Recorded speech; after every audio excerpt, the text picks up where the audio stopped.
What's the real story behind the King's rumoured phone call with Prince Harry? What's the latest news on Catherine? And spoiler alert, it's positive. And why has Meghan been dubbed Duchess Difficult? We've got all that and a lot more to come in another great show.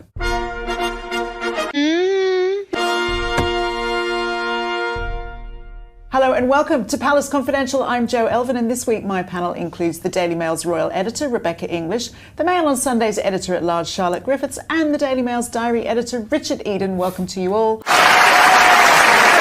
Now, before we get into it, my weekly reminder to subscribe to the Daily Mail Royals channel if you don't already. It doesn't cost you anything, but it's much more fun when you do. You'll get a reminder, and we've got some exciting new royal videos coming down the line over the next couple of months. Okay. So keep sharing this show with your friends, your family, and anyone else you think might enjoy it. Right, let's kick things off with Catherine, who made a small but important step on her road to recovery this week. Rebecca, what can you tell us? Hey, y'all, come look at this. Because obviously throughout her treatment, or certainly the last few months of it, she has been working from home, having kind of one-on-one meetings with staff. But I got the nod this week that she'd held a... Wait for it. ...meeting at Windsor Castle, a kind of round table meeting for her early years, which is her big passion project, and involved members of her household team, but also staff from her Centre for Early Childhood, which is based at Kensington Palace. Are you serious? So as a result of that, it was going to be recorded in the court circular. So as you say, another example of this kind of slow but measured return to royal duties for the Princess of Wales. Indeed, and William's also working this week. Yep. So in fact, William is in Aberdeen in Scotland as I speak. He's up there for a couple of engagements around Homewards, which is his campaign to eradicate homelessness in the UK. And earlier on this week, he went to visit the SAS. But I can't tell you anything more about that because you'd have to be killed, obviously, because it's all very, very secret squirrel. But yeah, he's out and about. Gosh, isn't it? It's so teasing when she knows things and we don't. Oh, I'm not even allowed to know about it, Jo. Oh, so you'd have to be killed as well. Because they're a special forces unit. Wait for it. They won't give out any more details. Well, we need you very much alive, Rebecca. You're our conduit to royal life. Now, Charlotte, there's still a long way to go, but light at the end of the tunnel. Catherine having meetings, William back at work. It feels like... What the hell? They feel confident to start returning to normality. I think so, although I have to say, in Catherine's case, I don't think it's going to be the normality we're familiar with, which is seeing her doing lots and lots of engagements, you know, not Princess Anne levels, but lots and lots of engagements all year round. I think that era might be over for a while.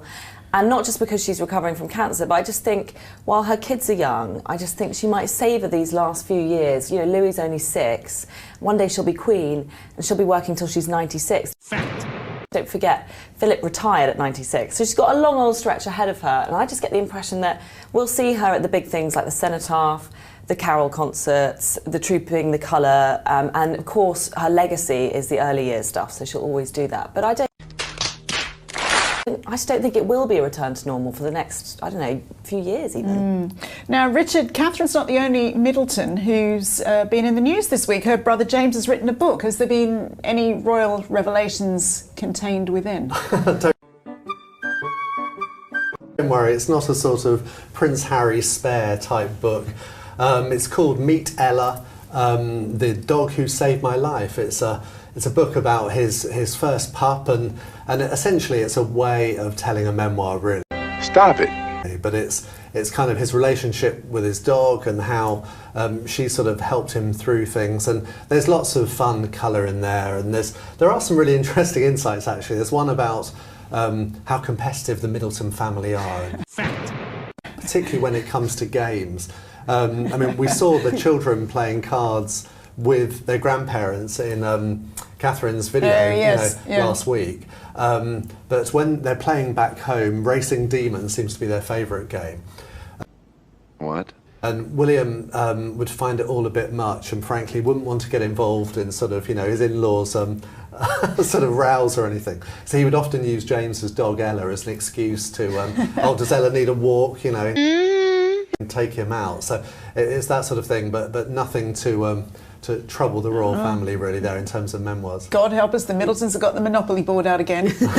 War will be waged. But I mean, obviously it's not easy being a sibling to royalty, particularly a future queen. But it seems that he's managed it quite well in how he's approached the book. Would you agree? I mean, yes, it is hard generally because there's lots of, like with James and Pippa, neither have any sort of, wait for it, formal role with the royal family. But obviously because of who they are, there's a lot of interest in everything they do.